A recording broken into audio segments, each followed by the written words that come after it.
started. I'm Lori Young. I'm the director of the Wilderness Institute, and this is the Wilderness Issues Lecture Series, Wilderness Expeditions, Journeys in Conservation. Paul Alabak, our speaker for this evening, will be talking until about 8 o'clock. And after that, we'll have questions and answers until about 8:30. Please stay with us for the entire time, and if you have to leave early, please do so very quietly. This lecture is being taped for audio and also for rebroadcast on MCAT. And with that, I'd like to introduce Steve Siebert, Professor of Tropical Forest Conservation in the College of Forestry and Conservation here at the University of Montana. Steve will be introducing our speaker for this evening.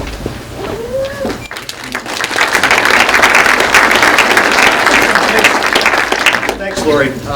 It's a bittersweet privilege to be able to introduce tonight's speaker.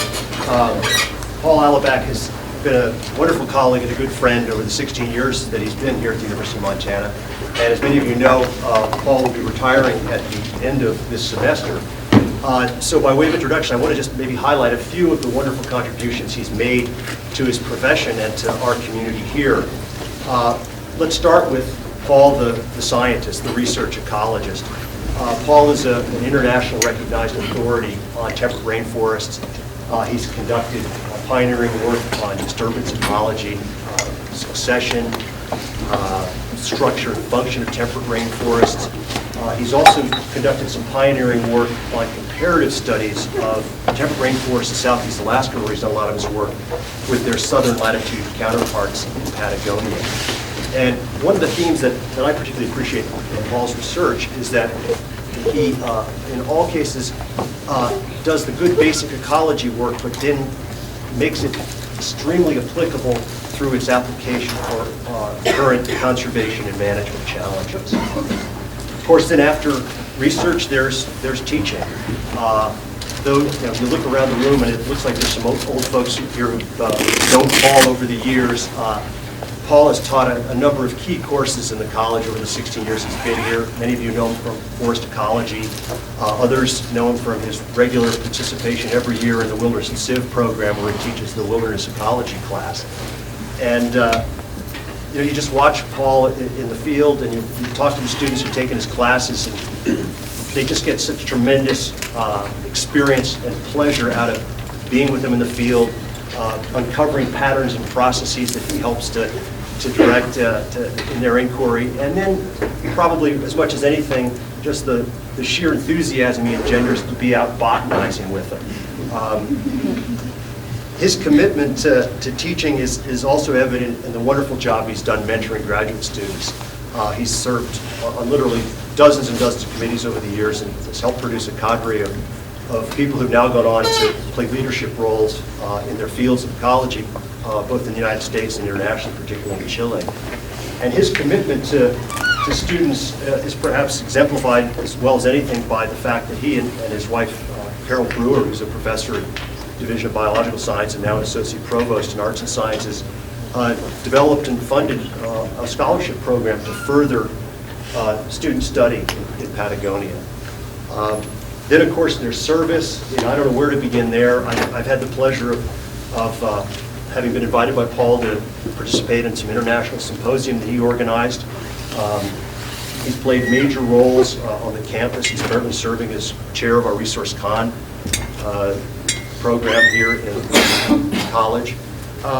He's also taken his interest and applied it again to conservation in the real world by a nationwide commitment to citizenship science, where he's helped bring science into the classroom at secondary ed and working on some national phenological programs. Then, of course, there's Paul the colleague, somebody who you have a conversation with, and before you get back to your office, he's already sent you 3 or 4 references that can provide further insights into the topic you just had. But he's not a total geek. I've had a wonderful time with Paul, backpacking in the Pintlers and cross-country skiing with him, and sharing bottles of wine with him. I hope to do particularly more of the latter. And then those of you who know Paul know that there's also Paul the absent-minded professor. I won't go into any details, but let's just say that's a very rich field too. As I think back over the years that I've known Paul, probably the first time I met him exemplifies as well as anything the kind of person he is and just the strengths he brings and has brought to us over the 16 years he's been here. Paul came down for his interview from Alaska. He was a research scientist with the Forest Service up in Juneau, and when he arrived for his formal interview, the airlines had lost his luggage. So he didn't arrive with any extra clothes, he didn't have any slides, he didn't have any tables, he didn't have anything to make his formal presentation with. Now in retrospect, that probably should have been a warning, but none of us picked up on that. But it came time for the formal seminar, and Paul just stood up and started talking kind of extemporaneously about work that he'd already been involved in conducting up in Alaska for about 15 years.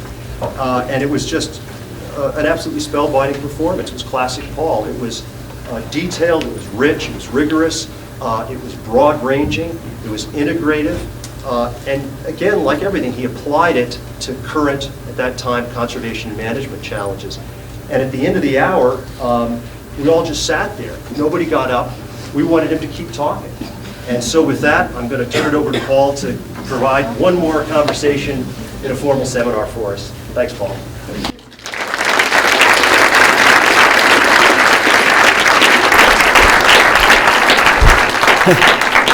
Thank you, Steve. That was quite generous. And it is great to see all these familiar faces out there. It's always fun to be able to give one of these lectures. I've always enjoyed this series. And it's especially nice to be able to talk about this amazing trip I was able to go on back in 2001, the Harriman Expedition. And I was just thinking about this a little bit, and I think, you know, when I was growing up and getting interested in science and nature and things like that, I said, darn, you know, I wish I'd been born like 100 years earlier, you know, in the age of exploration. We can go on these amazing expeditions and learn all these things and have these amazing experiences. And so one of the messages I want to leave with you is the idea the age of exploration is right now. We're discovering so many incredible new things right now, and these great expeditions are just as worthy to go on now as they were a century ago, and they're just phenomenal opportunities. In fact, it's kind of interesting. In science, everybody's very busy. They're always flying off at all these meetings and conferences all the time. It's kind of impossible to get these busy people just to come to give a simple lecture most of the time. And I think it's really kind of telling to think about in both 1899 and in 2001, when the organizers of these expeditions asked these very busy people, would you be willing to just put everything on hold and spend a month or two on some boat exploring Alaska? In both instances, it was no problem getting everybody to drop everything and say, okay, what do I sign, you know? So it's kind of cool. So anyway, it's just like get into it here and talk a little bit about this expedition and what an amazing experience this was.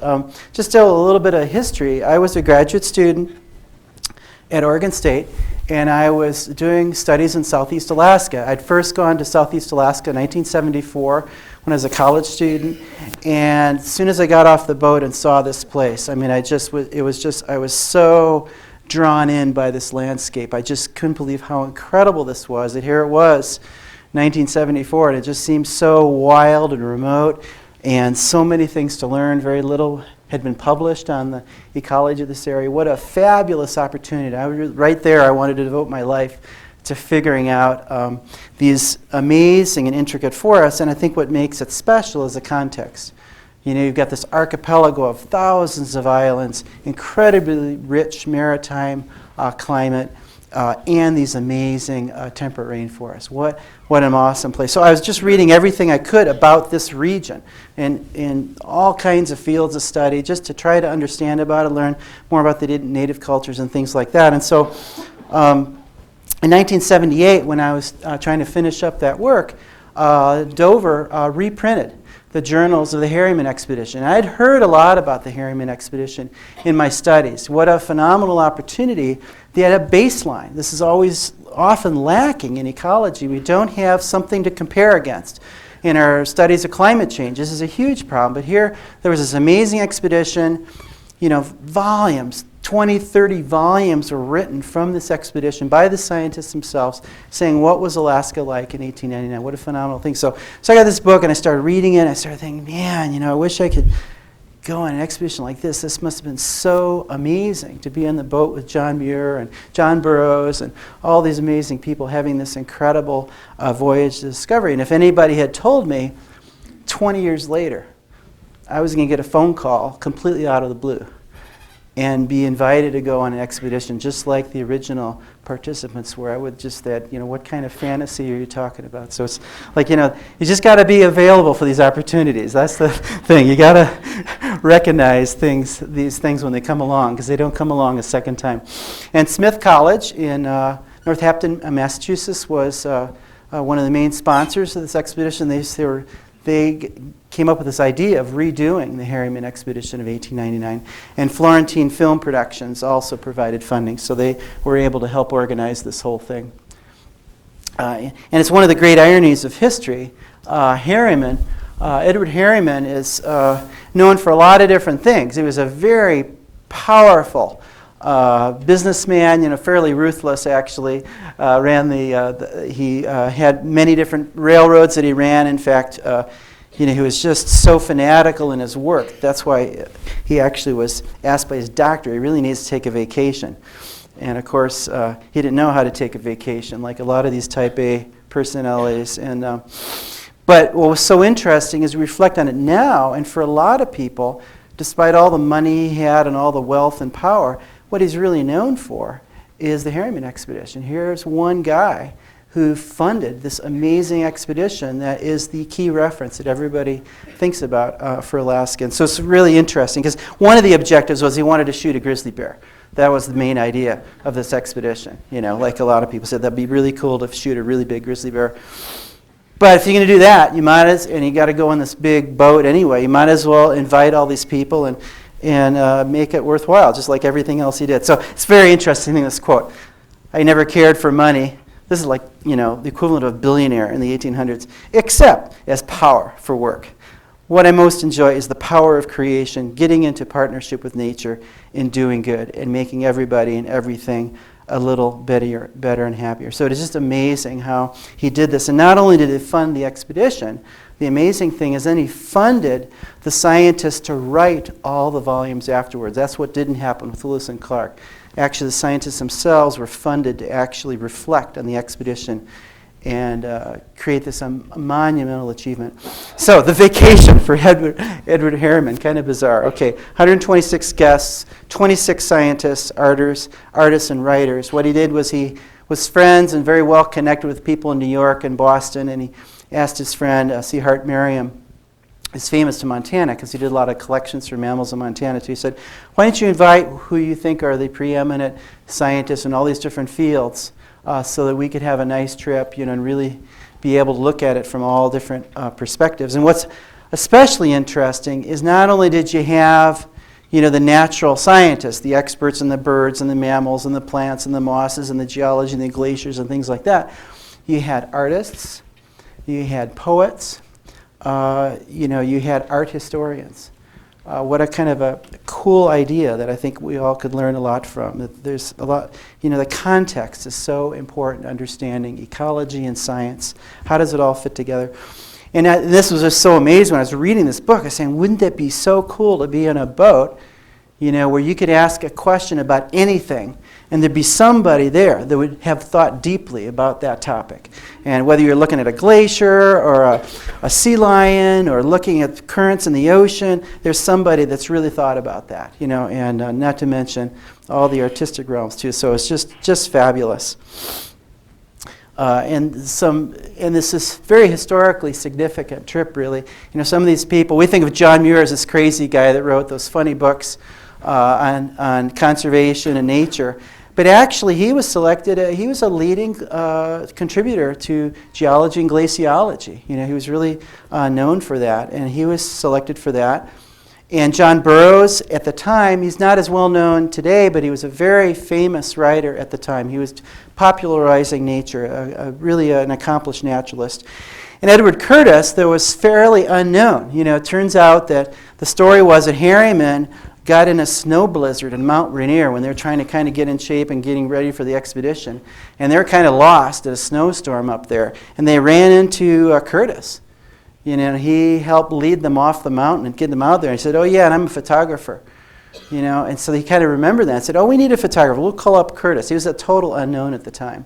And of course, he went on to become a very famous or possibly infamous person because he's the person that did all the portraits of Native American leaders on the Great Plains, became a very famous photographer. Luis Agassiz Fuertes was a relatively unknown painter at the time, and he developed this amazing style where Audubon drew the specimen, basically, very anatomically accurate. Fuertes really tried to paint the living bird and show the personality of the bird. Like we had the painting you just saw of the cormorants, and you see the beak straight out. You get the idea. This is a fairly aggressive bird, And that style was the inspiration for Roger Tory Peterson and many of the modern day bird painters. So he really, and then Bernard Fernau we always think of forestry was founded by Gifford Pinchot in the U.S., and it's not actually true. Bernard Fernau was the person who really established forestry in this country. In fact, he was the head of what was to become the Forest Service, and he developed the forestry program at Cornell at the time he went on this expedition. So he was the person I was kind of commenting on. I was sort of his equivalent on the 2001 expedition. And Miriam, who's collected a lot of the mammals in Yellowstone and here in Montana, and was known as quite an accomplished naturalist. One of the more important scientific discoveries or contributions from the expedition was one of the very early glaciologists. Glaciology was a very new field within geology at the time. And Gilbert did very detailed descriptions of all these glaciers all along that coastline and then published those findings, and it was a big contribution to the emerging science of glaciology, which of course now is very important too with climate change. So it's kind of amazing legacy of this expedition. John Burroughs published this very popular book, stimulating a lot of people, their interest in nature in Alaska. 13 volumes of scientific results that were printed, 5,000 photographs, hundreds of paintings, 100 trunks of specimens and cultural artifacts. They hauled a lot out of the coastline there. And they discovered 387 new species of insects, several new species of vascular plants and animals. So it's really quite a legacy. So then you might ask the question, well, what's the point of retracing the expedition? I mean, we now have lots of scientists based up in Alaska or in other places that have been studying all these species, and so we don't really need an expedition to discover what species are there. And so the purposes are really very different now. The principal one was really provide a forum for exchange. I mean, it's sort of funny because we're at the university, and the whole concept of the university is you have all these branches of knowledge in one place, and everybody has these great conversations. They figure out how everything works, right? Well, that never happens because everybody's having their own little conversation with their own little group. And we're all on this boat together, then all of a sudden you have this amazing opportunity to actually listen and understand and actually see the world from all these different lenses, which is so hard otherwise. So that was a huge goal. And then 100 years is a great time period to reflect on things. We're always so preoccupied with what happened this year or last year or 5 years ago or 10 years ago. But forests last for a long time, and to really understand what's really going on, often 100 years, maybe 1,000 years, but certainly 100 years is a pretty good place to start seeing, well, what was really important and how does this really work? So we thought it was a really good time to reflect on things, and especially since there were a lot of predictions made from the original expedition, and then reflect on what did actually happen. And then this conversation, having this kind of trip, provides a very nice, a rich foundation for thinking about all these amazing, complex contemporary issues facing Alaska with oil and development and climate change and everything else.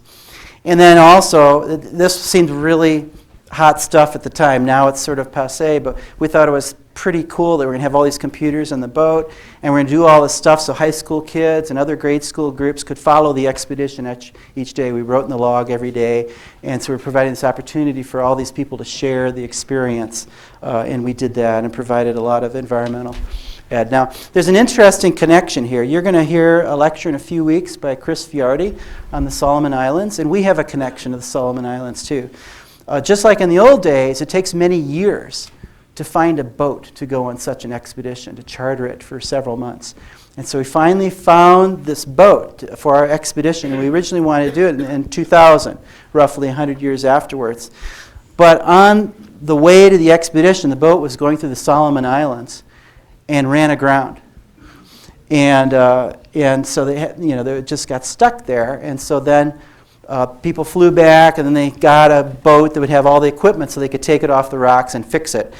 And as they took the boat back to the Solomon Islands, they could see all these different things they recognized that used to be on the boat, on the backyards and porches of people and all these different islands around there. And so it's pretty much gutted. And so then we had to find another boat. In 2001, we found another boat. So that was the connection, And what's amazing, again, is here everybody's all settled, got their schedules all figured out to go on this expedition. And remarkably, almost all of the people were able to do it all over again for 2001.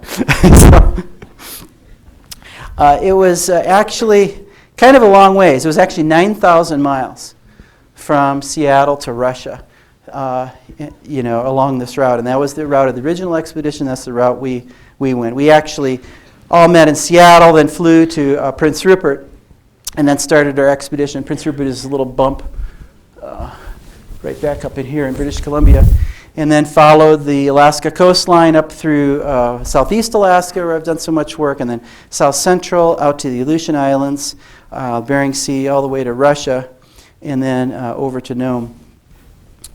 Okay, and so who went along? Well, first our leaders was Tom Litwin, who is the director of the Clark School of Science at Smith College that does a lot of outreach and try to get conservation with scientific basis. And Larry Hott, who's done a lot of documentary films for public television. And then this group of characters, Ellen Polikansky with the National Academy of Sciences. Actually, we were just working on a project just a couple weeks ago up in Alaska, writing a new book on the science supporting conservation in Alaska. He's a marine sciences guy. Then we had Alaska Fish and Game, one of their marine mammal researchers, the dean of oceanography at University of Alaska, a glacial expert. And this guy, I was supposed to be there commenting on forestry and ecology and topics like that. And what I was particularly excited about, there's several people, I had read their books, I was really inspired by them, especially Bill Cronin, who's done these amazing books on environmental history, and the idea that I could spend a whole month being able to bug him with my questions about everything, and likewise was pretty exciting. And we had some watercolor artists. And Dick Nelson, who's come to Montana several times, he's led several workshops on creative writing. Some of you might know of his work. He was a good friend. We worked on a lot of conservation projects together before, and so he was the Alaska poet in residence at the time. And so then the trip began. This was kind of a cool boat. It was a relatively small boat of this size, and we had all these zodiacs, these inflatable zodiacs. So we were able to easily cast off to all these little islands and beaches all the time to explore things. So it was a lot of fun. Now, one of the big things that happened, it was really intense at the time, required an incredible amount of preparation. But one of the things that happened, remember like the 200 trunks of specimens? Well, one of the things that happened, this is what happens a lot, but people kind of don't understand the different cultures and how people look at things differently. But when the expedition went through Alaska in 1899, they'd go to these places and they'd see all these totem poles, growing out of the rainforest, and some of them are kind of rotting and beginning to fall over and stuff, and they just wouldn't see anybody around at all. And so it seemed like it was an abandoned village, and people say, yeah, that's an abandoned village. I said, okay, fine. So they just take those artifacts, stuff them in the boat, take them back to all the great museums of the country, the Smithsonian and the Field Museum in Chicago and the Burke Museum in Seattle and so on, so people could study them and learn from all these things. But to the Native Americans, there was a sort of a different perspective on that thing. They basically called it, you stole our ancestors. It was a kind of a different kind of thing. And so there was just a lot of bad feeling about the Harriman Expedition amongst the native tribes because of all the specimens they took, and just assumed that nobody was there and so on.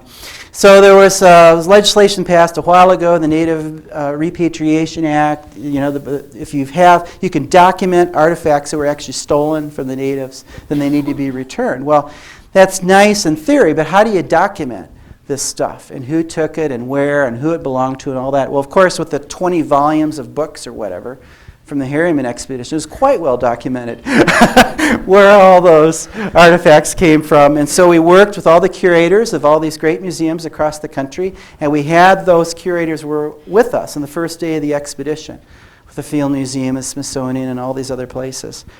And so we found all those specimens in all the different museums, did all the documentation, boxed them up, and brought them back to Ketchikan, where they have, where they have a totem park and they have, some museums there. And one of the people on the expedition, one of the leaders of the native community there, is the head of the Cultural Foundation for Sealaska. And so she was kind of counseling us before we went to town and did this ceremony, saying, well, there's two possibilities. Either they're going to be just elated that finally they're reunited with their ancestors, and they'll be very appreciative that we've brought that back.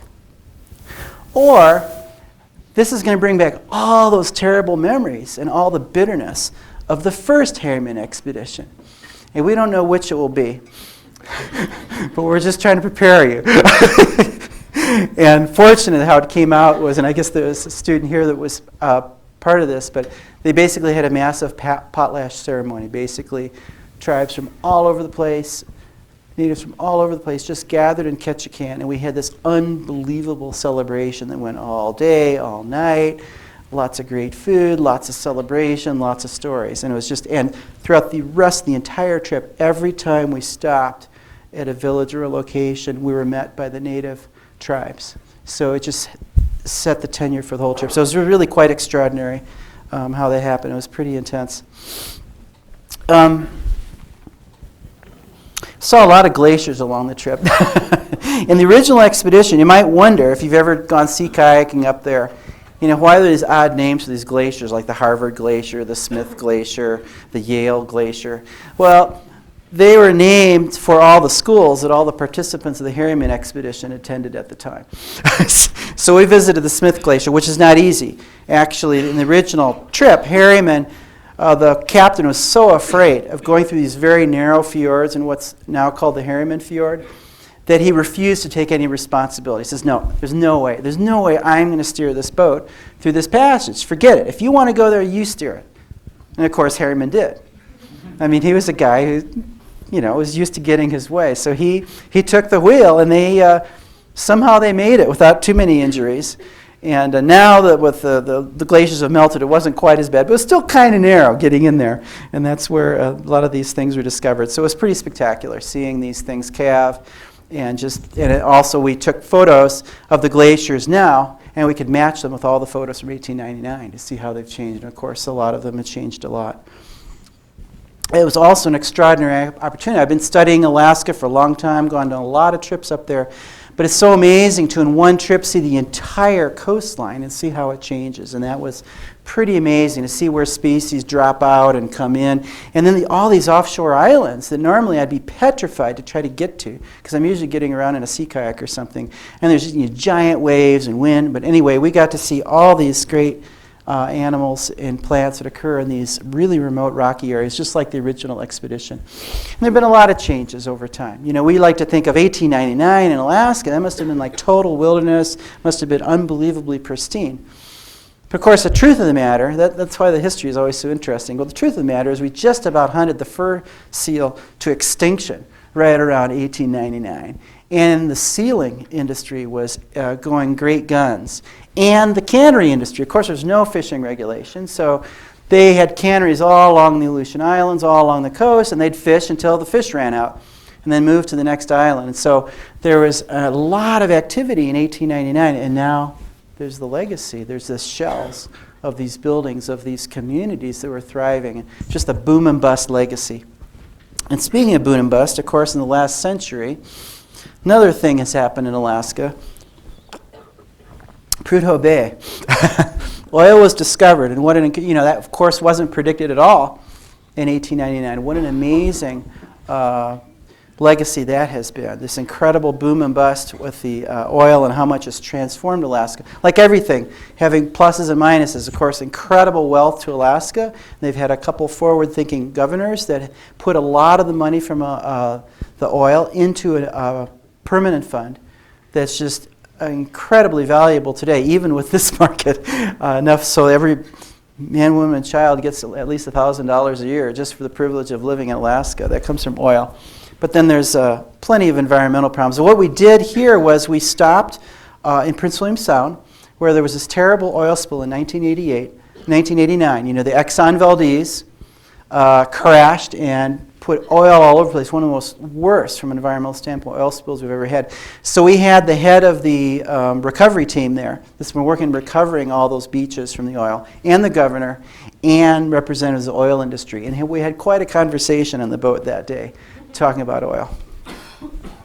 Another neat opportunity to just sort of illustrate all the things that can happen with this kind of expedition. Since on the expedition we had these anthropologists and archaeologists, you know, I'd be talking to these guys, and they had been studying the Vitus Bering's expedition of 1741, and they had all the journals of George Stetler. They spent a lot of time figuring out exactly, this is what these guys do, I guess, is figure out all this details, but they figured out exactly where he walked in 1741, the first time a naturalist had been in North America describing what was there. Stellar's Jay, Stellar Sea Lion, all those things are named after Stellar.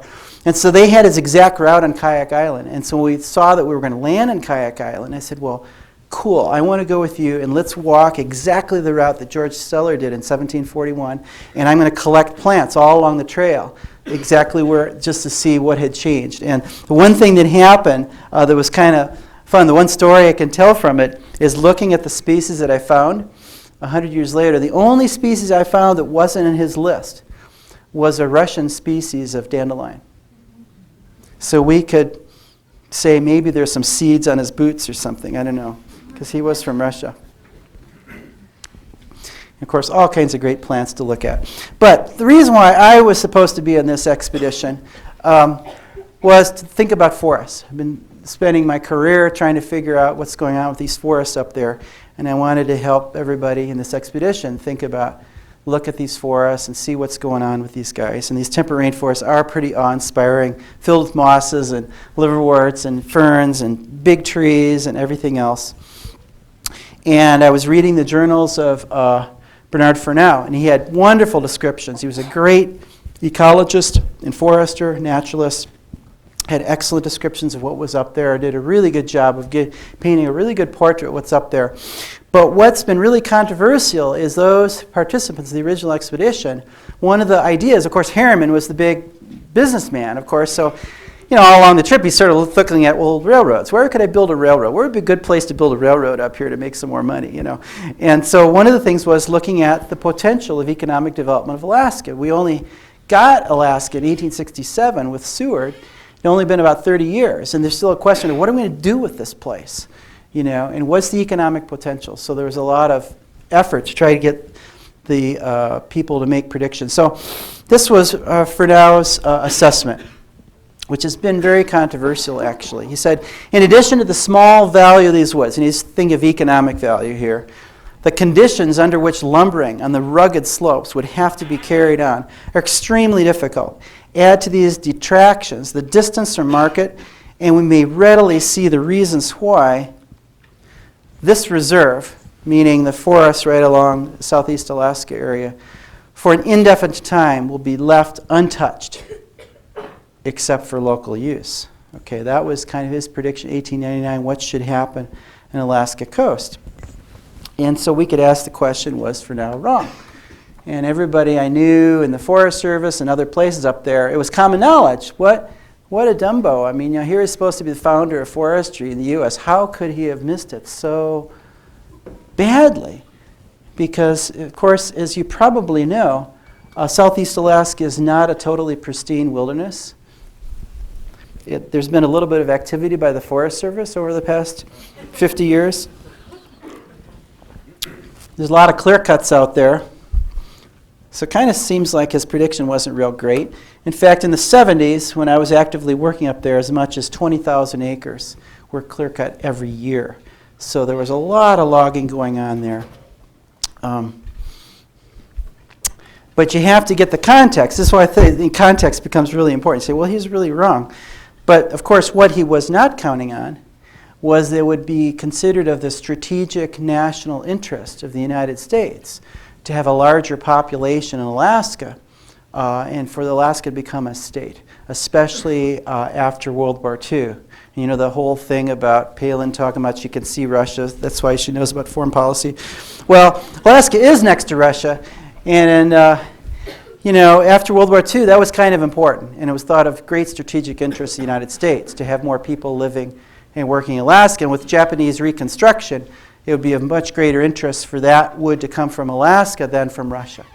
And so basically it was a political context. So it was well known that the logging was highly subsidized, as much as 95% subsidy for logging in southeast Alaska. And this is sort of the attitude at the time. I know with my students, they always think, I'm sort of full of it when I talk about some of this stuff, say, nobody thinks like that. Forest Service doesn't say that. Well, this is what they said in 1964. About 95% of the commercial forest land of southeast Alaska is occupied by overmature stands of hemlock, spruce, and cedar. Silviculturally, these decadent stands should be removed by clear-cutting methods as soon as possible to make way for new stands of fast-growing, second-growth timber. They prepared a timber sale for Admiralty Island, a million-acre island, which is now Wilderness National Monument, etc. And they felt like they didn't have to do an environmental impact statement because they didn't feel like, what is the environmental impact? If we log it, there's going to be more water, there's going to be more wildlife, and the trees are going to grow faster. So what's the environmental impact? That was the state of things in those days. The history of logging started out with small-scale logging, just pulling out a few large trees along the shoreline. Hand logging that had been done for quite a long time. And our studies now show that that was fairly benign. The forest is that can be done very sustainably, actually. Land was given to the Native Corporation starting in 1990, and they had some of the finest timber in the area at the time, and they continued that practice. So again, from a standpoint, if you were in the middle of the 70s, you say, what's the problem? There's just tremendous logging industry, lots of jobs, economic development, things are just great. But then you look at 100 years, you say, well, that was just a blip, wasn't it? That was really only 30 years that it took to log southeast Alaska, because we're basically out of the valuable trees up there right now. So it took actually a very short period of time to harvest that area. And so on the one hand, for now, was wrong in terms of saying, there was going to be an industry up there. But actually, it only lasted 30 years, so it wasn't terribly sustainable. And there's some fundamental problems. And actually, we're talking about this right now and trying to help move the area to a more sustainable economy right now. But just as for now said, there's low wood quality, there's competition from the Pacific Northwest, and there's poor markets. It's hard for Alaska to compete in a global market, especially now with the cheap wood from the southern hemisphere. And access and transportation, just like for now I mentioned in 1899. And Nelson and others have really kind of thought about this a lot, because there was this tremendous clear-cut logging, and a lot of people are complicit in what really happened. We knew better, but that's exactly what happened up there. And now we've got a real problem, because we've lost so much of the forest up there, and it's really hard to bring it back. So I started doing research up there in the 70s, and my job was supposed to be to fix clear cuts, to make them nice and biodiverse and good for wildlife, which I guess I'm still working on. But one of the observations I made in doing studies up there is time. There's a lot of places you clear cut, and there's a lot of vegetation right away for the deer, and then it gets shaded out. But it's not a big deal, because pretty soon the forest grows up, vegetation comes back, everything's fine. Here, 100 years later, you still just have moss in the understory. It's such a dense forest. You've created such a dense forest, and this is what the studies showed, that the vegetation just gets shaded out. So actually wildlife can only use logged areas for a very short period of time. It's most 15, 20 years after logging. And the rest of the entire period of time, there's no vegetation. So the decision to clear cut an area means that you're making it unsuitable for many wildlife species for a century or more. And our studies then showed that actually to get the full richness and complexity of these forests takes often 2, 3, 4 centuries following logging. So that early logging, has had a huge impact, a long legacy that we're still trying to deal with today.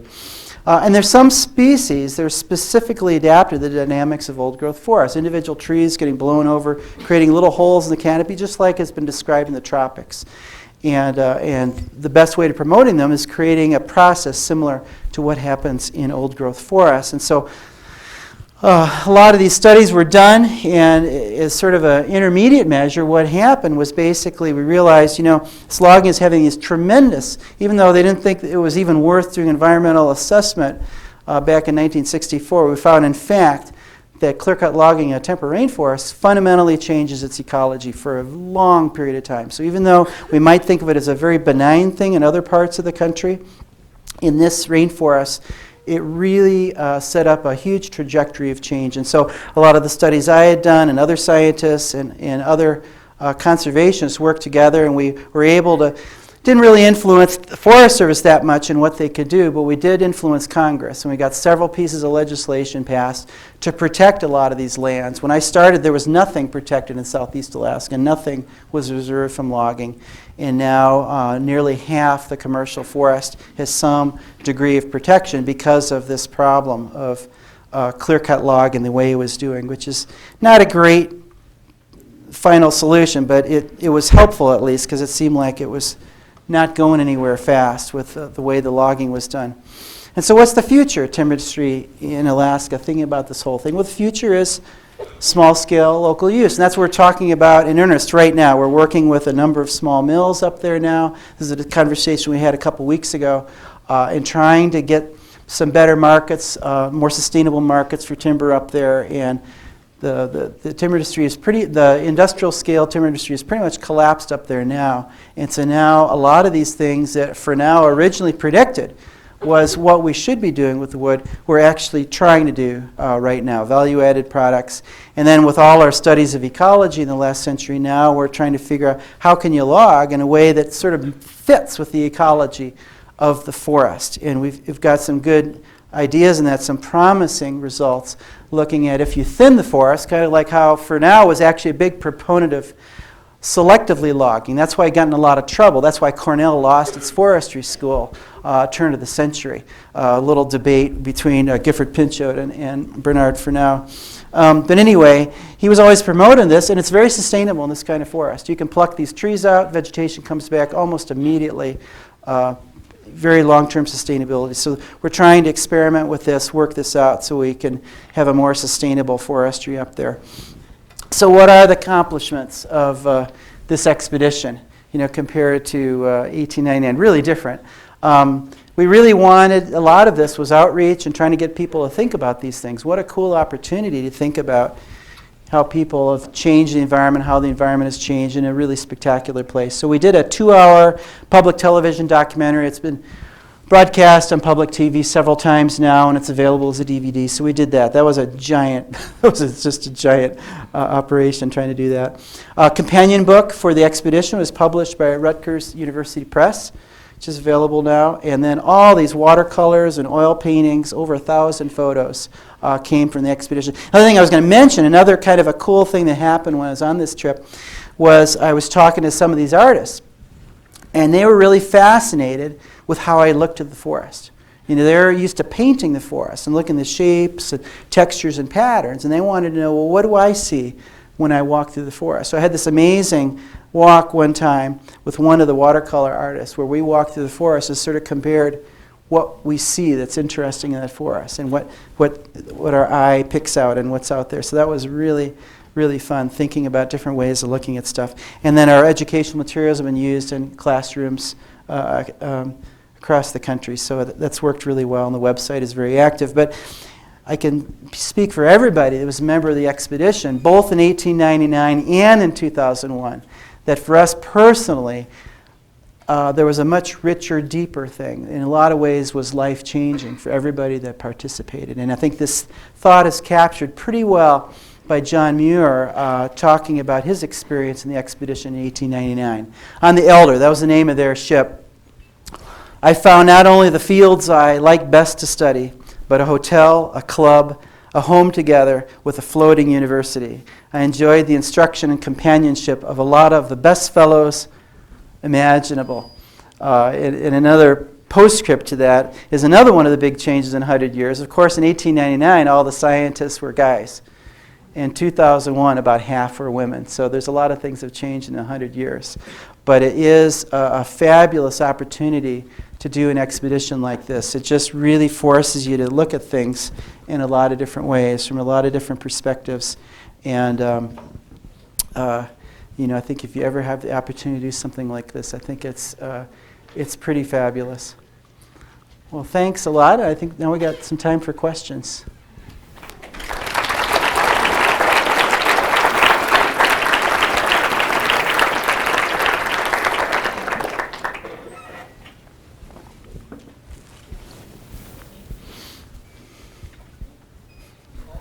Yeah.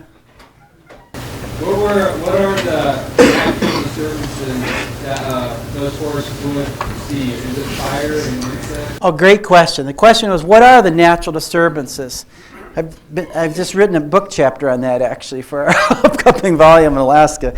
Yeah, the natural disturbances, and it is fascinating because for those of you not familiar with this area, the concept of summer that we have here doesn't exist in southeast Alaska.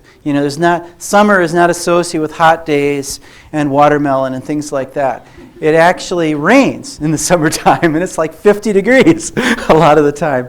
And so it rains anywhere from 100 to as much as 300 inches a year in those places, and a fair bit of that is during the summer. So it's very wet. And so, yeah, it's one of the very few, that's what makes these temperate rainforests so unique. It's one of the very few places in the world where fire doesn't play an important aspect in the ecology. So it's pretty incredible. So yeah, wind is very important. And big storms come in from the southeast, especially in the fall, and sometimes real gale force and knock over sometimes whole forests. But the most important thing is individual trees, just like they describe in the tropics. Every year you've got a lot of decay and fungal rot in some of these trees, or in their roots or in their stems, and that combined with a little bit of wind, those trees knock over and they create little holes in the canopy.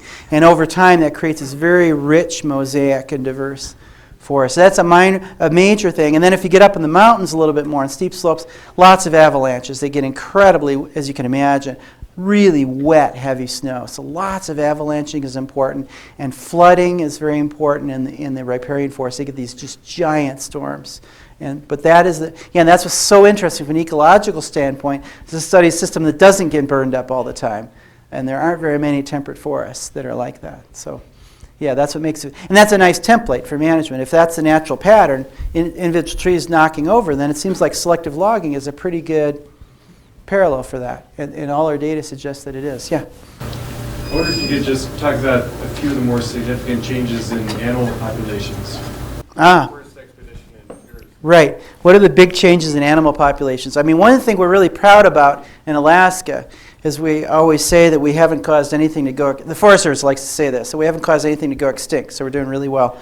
And yeah, that's basically true. You can still see a grizzly bear, you can still see a bald eagle, you can still see a pine marten and a lot of those species. So they're doing pretty well, but what's happened is, like in most places, the logging first occurred in the most productive, economically valuable forests. And there's some species that are associated with those forests. We find there's a very bothersome relationship for industry, but we had this really funny deal that you can do a correlation between the economic value of the forest and the habitat value for wildlife species. And it's mostly a straight line relationship. There's this weird thing. You'd think the Tongass is so big. It's 16 million acres. I mean, there's plenty of land for everybody.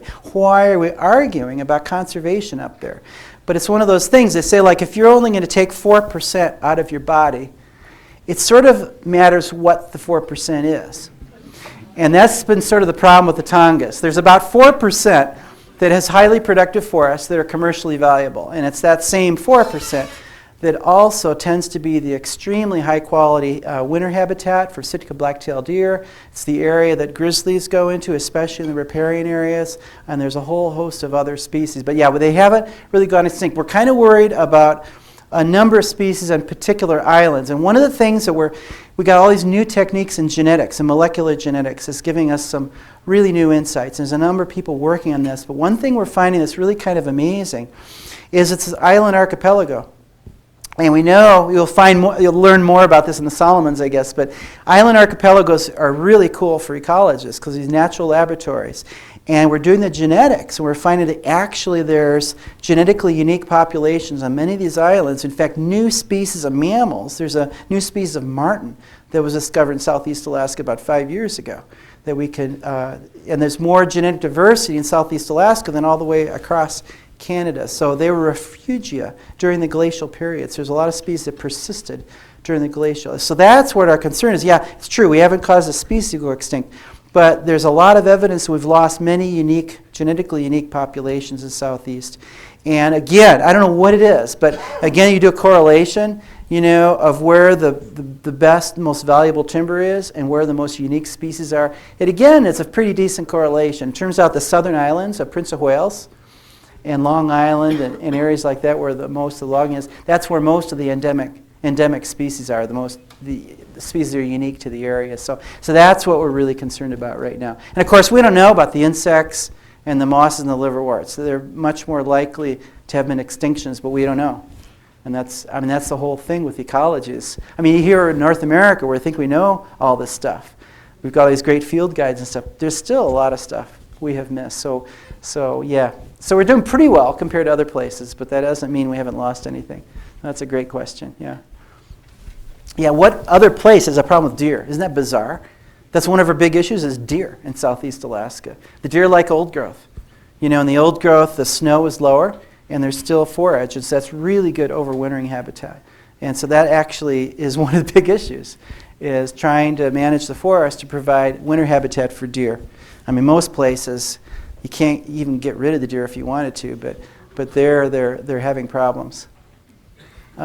Question back? Yeah, Paul, I was wondering, with so many islands, do you see a lot of separate isolated populations of species, or is it kind of make it a more widespread, even type of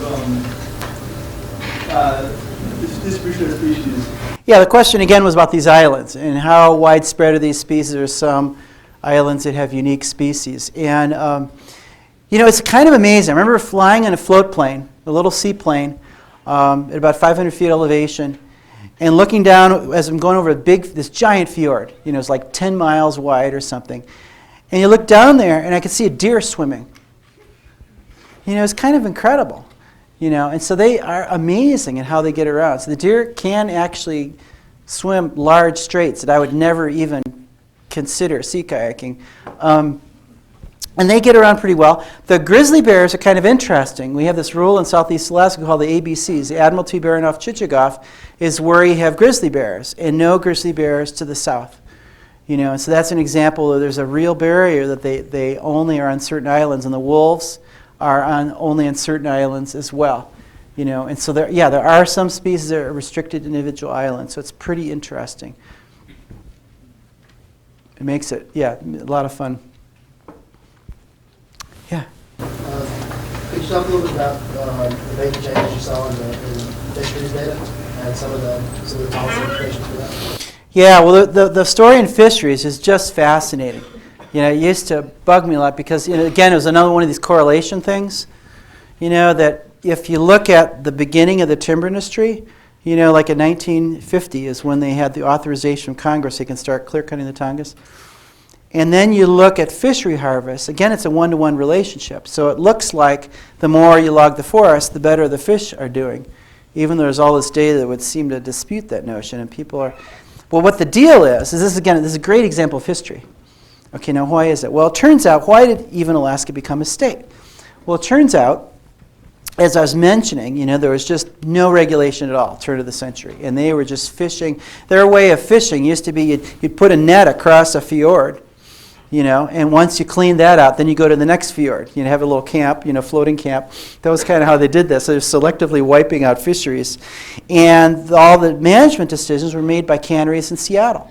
And so it annoyed a lot of people in Alaska, you could say, that all these decisions on their local fisheries were being made by canneries in Seattle. They had no control over their own fisheries. And so Alaska became a state in 1959, and one of the primary motivations was they wanted to be able to manage their own fisheries. So they started having their own regulations. And so there was this phenomenal recovery of the fisheries starting in the 1950s. And so that's kind of what went on. They had changed the policies. They had some good policies in terms of catch limits, and then Alaska Department of Fish and Game developed some really decent policies for trying to regulate the fisheries and have more sustainable harvests. And the populations rebounded, and it happened to be when they started logging in southeast Alaska.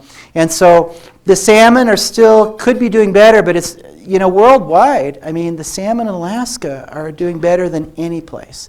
And everybody goes to places like southeast Alaska, north coast of BC, if you would like to see the original role of salmon in the ecosystem. We have all kinds of studies now that we show that salmon was the keystone species. All the nitrogen, all the nutrients for the big trees, for watersheds, was really tied in with salmon. So, yeah, they're doing better than most places, but of course, you've still got global climate change. You still have high seas interceptions on the ocean, because a lot of these salmon actually go all the way across towards Japan, especially the king salmon. And so you got some of those issues. But in general, they're doing pretty well. Now, you had collapse in the Bering Sea with some specific instances there. That's a different kind of fisheries you're dealing with there with some other species there. Some more specifics there, and we're really worried about that, and that's kind of a problem. In fact, Alan Polikansky was on the expedition. He was really involved in doing a lot of studies to try to bring the science to bear to understand why did the Bering Sea collapse and how can we bring that back. But it's mostly kind of a success story that, on the one hand, we've done all this logging, it's caused all these problems, but actually it's cold in the summertime, and so you don't have the fish kill associated with high temperatures you do further south. And the way logging has been done hasn't destroyed some of the watersheds nearly as much as in other places. In fact, in modern times, since the 70s, they started out taking tractors and driving them down the stream. That was a very convenient way of pulling out the logs. But then you ended up with a sort of gravelly new ecosystem that is now a nice stand of alder, basically. But they've gone to more cable systems, and the logging technology's evolved. And so the recent logging, I think, has been fairly benign in terms of fisheries. So we've got a lot of good, I think we're fairly optimistic about that. And the main problem we've got to deal with is climate change. That's the problem. The changing ocean temperatures and nutrient availability, that's what we're worried about in terms of salmon. But it is kind of a nice story there that the salmon are still doing okay. And they're a major resource, they're an icon for that area. And despite all the problems, they've managed to survive so far.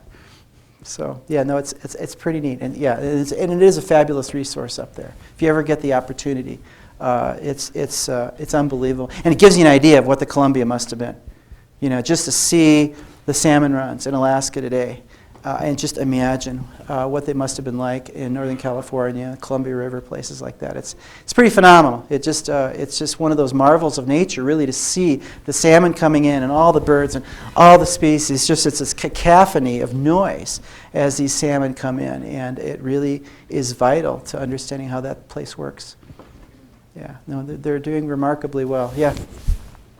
I was wondering if anybody on the original expedition, or possibly any contemporary researchers, have considered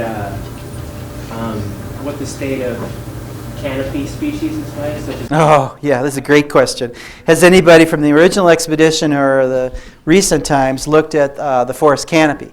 And the background is, it's sort of funny because we say, why bother exploring the planets? We still don't know planet Earth, And one of the couple places we don't know very well is the deep oceans, and there's a good reason for that. That's sort of tough work. But we don't even know what's in the top of forest trees.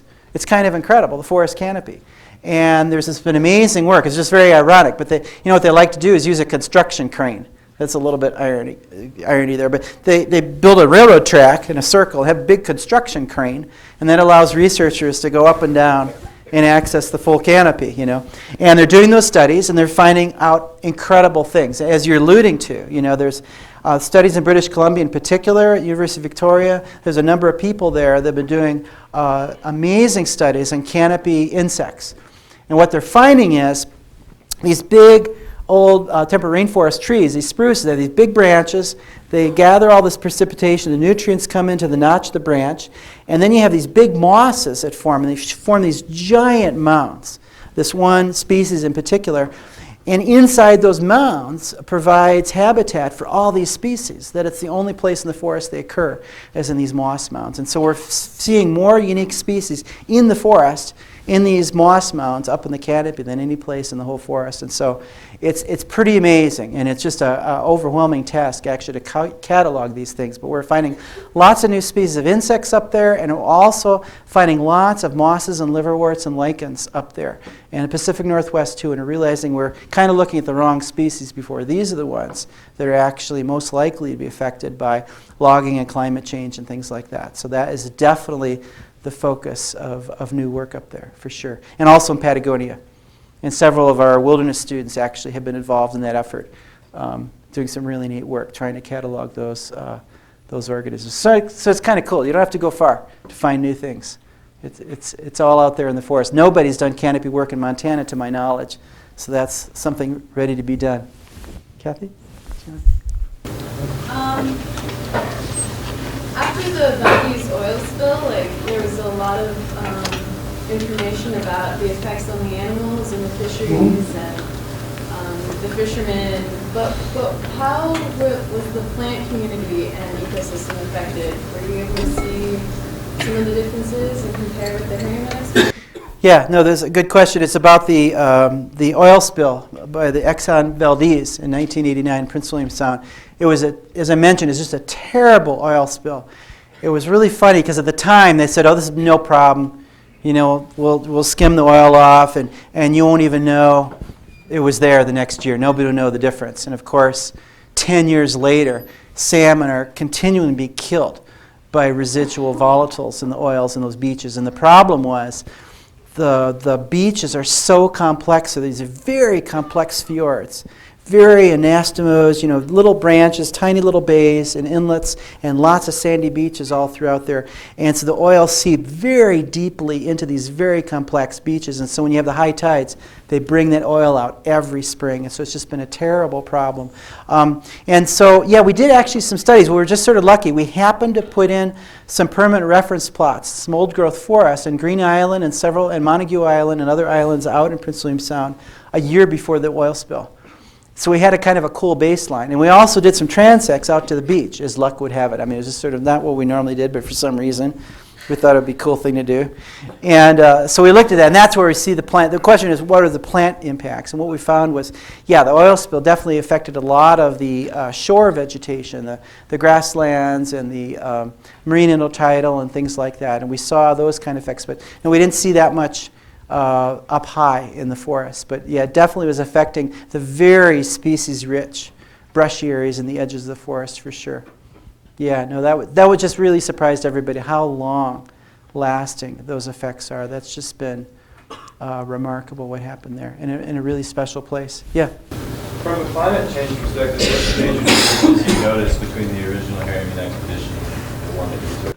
Oh, that's a great question. The question is, from a climate change perspective, what's changed since 1899? I mean, a really interesting thing is when I was first working in Southeast Alaska, I was wondering what was going on with these place names.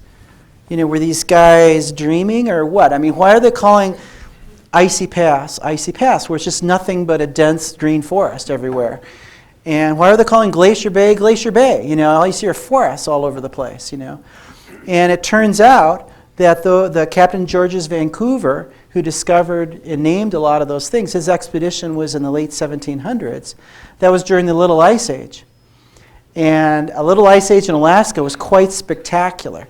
Now you have to sea kayak over 50 miles from the mouth of Glacier Bay to see the glacier that actually formed Glacier Bay. But when John Muir was going up there just before the Harriman Expedition, certainly when Vancouver was there, the entire bay was filled with ice. So Icy Bay was called Icy Bay because it was actually filled with icebergs. That's how it was then. So yeah, some very dramatic changes there. And so yeah, the Tidewater glaciers, these glaciers that you see along there, a tremendous retreat of a lot of those glaciers. But they're very complicated. I mean, we have the story, we always talk about Glacier Park, which is an interesting thing, because again, Little Ice Age caused a lot of those glaciers to really expand, and we're seeing the retraction since the Little Ice Age there. There, it's much more complicated. It's sort of mind-boggling to think about, but these glaciers, there's so much ice and snow in those systems. And some of them you'll have huge mountains where you have huge pools of ice, that are like 8,000 feet in elevation or something. And so there's so much ice that actually it's taken, 1,000 years for them to respond to what's happened since the Little Ice Age. So some of those are still advancing.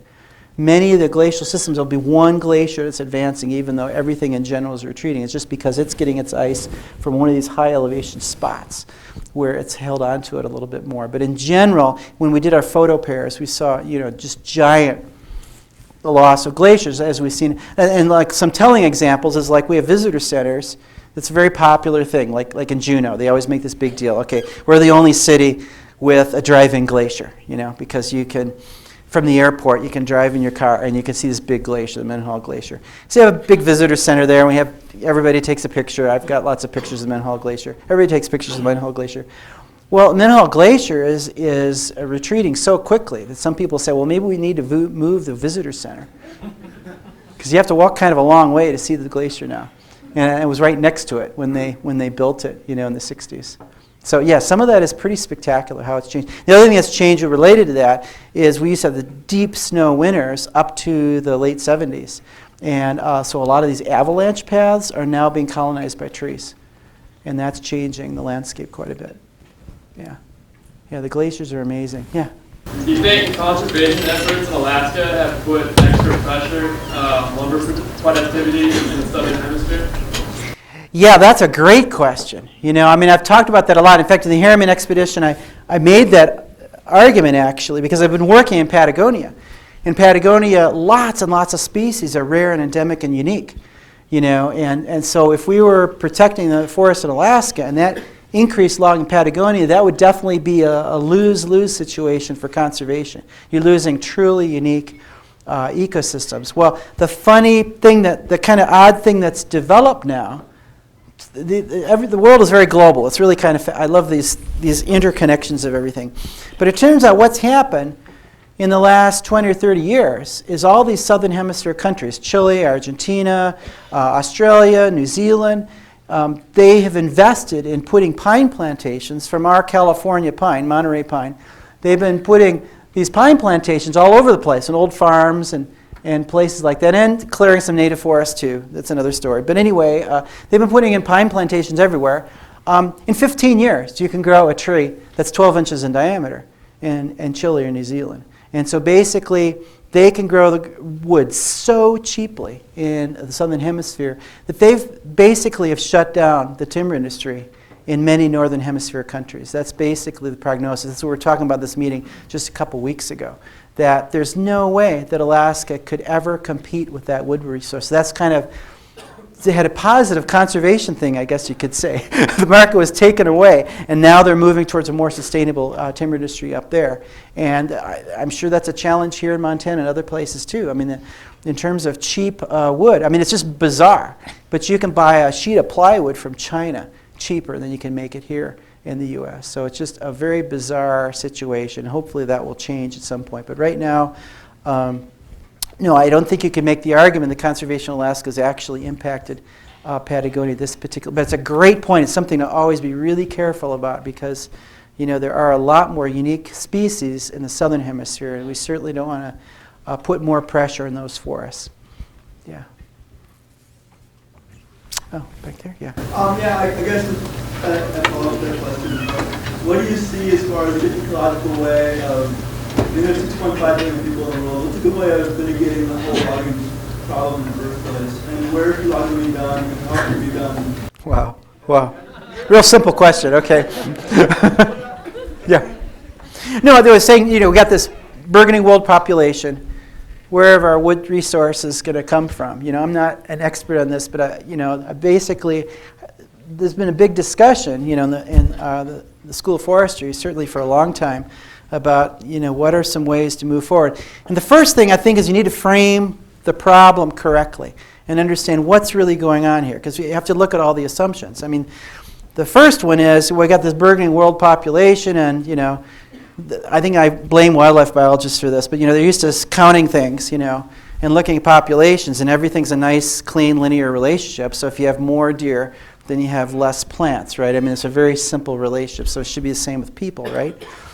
Whereas a number of social scientists have informed me that people are actually in some ways a little bit different.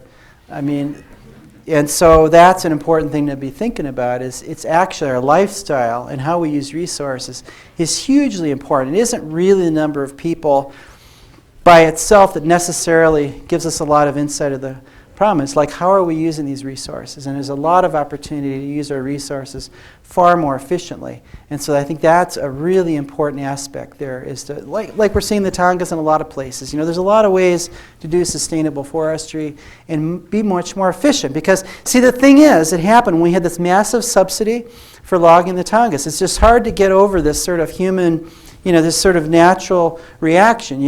If something isn't worth very much, you tend to throw it away and waste it. So when I first went up to southeast Alaska, I saw 6-foot diameter spruces, that now would sell for, I'm sure, at least $10,000 a piece, were being chipped and chipped up and sent for pulp to make rayon fabric in the Far East, And as soon as they were starting to pay the appropriate value of those trees, all of a sudden they have specialty mills. They're, cutting those trees very precisely for all these specialty products, using the grain. Of course, those trees we call piano trees because they have incredible resonance capabilities. You can make violins, pianos, things like that. And so that's kind of an example how we use the resources hugely. So I think there's a lot of, ways we could use the resources a lot more efficiently. So it isn't necessarily a people versus trees kind of thing. And the other thing that's coming along is, like in these southern hemisphere areas, I mean, they're inherently so unbelievably productive that they'll be able to produce this fiber at very low cost. And those trees down there, I was amazed because the government of Chile asked for my advice on kind of the environmental standards of forestry in the country and how they could design a marketing campaign, because they thought Brazil was doing a lousy job. They thought they were doing a great job, and they wanted to sort of say, don't confuse us with Brazil. We're Chile, we're great. And I was impressed because I was expecting a lot of secondary processing of native trees. Well, actually, they're taking those radiata pines, those fast-growing things that you'd think would be fairly low value in terms of spongy wood, not that strong. And they're actually making furniture, and all kinds of amazing products out of that. So I think there's just fabulous opportunities for more efficiently using our wood resources. And there's a lot of reason to do so, and they're wonderful resources. I think it's really you should really we should be working towards solutions. This idea that, trees are to worship, or you have industrial plantations or something. Really, there's a lot of ways you can live with the land, use the resources for the land, and still maintain a lot of the ecology. It requires a lot of knowledge. You need to know kind of what you're doing. But I think there's a tremendous potential to be using some of these resources and still maintain some of the important ecological characteristics. And I think for global climate change, that's going to be incredibly important. Because if you can maintain the forest, that will be a huge buffer for climate change. And that's one of the important arguments I'm using up in Alaska, too. And so I think there's a lot of opportunity to do that. If we combine that with much more efficiently using the wood and having, and really knowing what the real cost and value of these things are, I think there's tremendous opportunities out there. We need to cut the Q&A a little short because we have a very special award to present to Paul at this time. And as many of you know, Paul is retiring from the University of Montana after more than 15 years here. And so we wanted to take this opportunity, this very public forum, to present him with a special award designed by this year's students. During these 15 years, Paul has, among his many contributions, as Steve discussed, been the ecologist for the Wilderness and Civilization program. And in this capacity, he not only taught a campus-based ecology course, he also spent countless days in the field with our students, teaching forest ecology, riparian ecology, grassland ecology, and sharing his rich knowledge of natural history. Paul also traveled with the Wilderness and Civilization students on many backcountry trips, including trips to the North Cascades and the Rocky Mountain Front.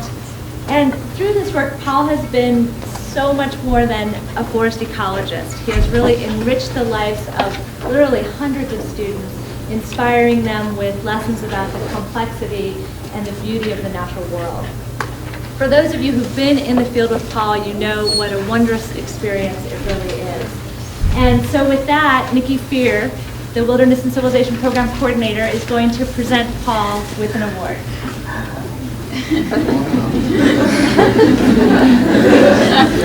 This group, you know. Okay, so we want to present an award to Paul to recognize, as Lori was saying, his contributions specifically to the Wilderness and Civilization Program, where he really has had a profound effect on hundreds of students. Paul seems to reflect what Harriman said he enjoyed most, which was, quote, getting into partnership with nature and doing good and making everybody and everything a little better.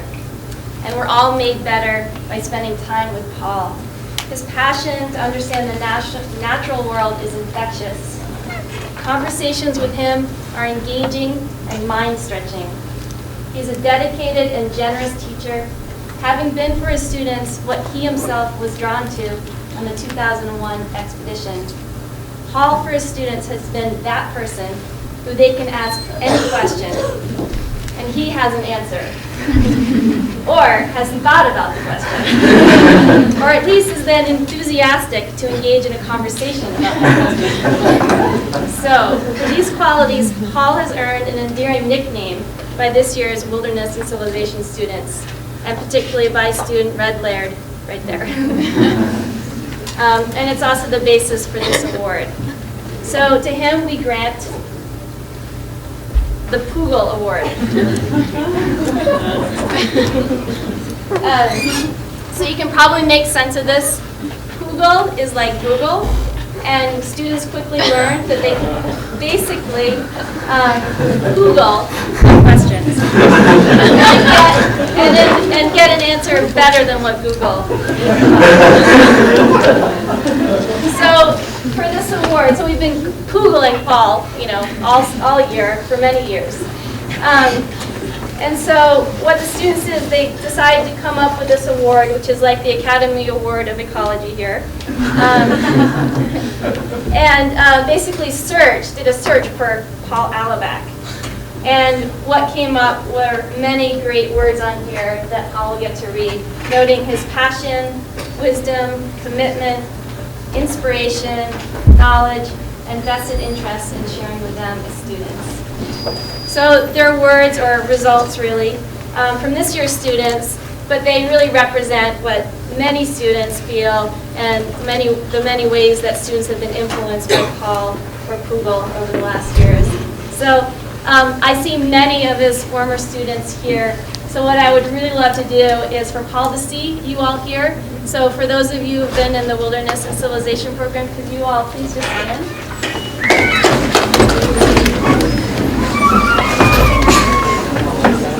And then any other students who have had Paul as an instructor, go ahead and stand up. And then together, please join me in congratulating Paul on his contributions as a teacher and on his Poogle Award. And also, please let's all wish him well on his journey, both immediate, these coming weeks, and in the years to come. So thank you. Thank you, guys. Yeah. Thank you. Thanks. Yeah. Okay.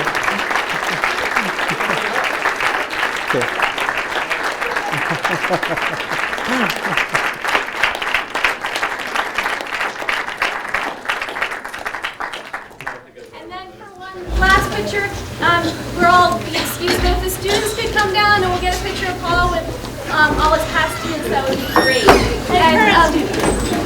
Current students, past students, should be really nice record. Thanks for coming, and we'll see you next week. Thanks, you guys. This is great. Oh, man.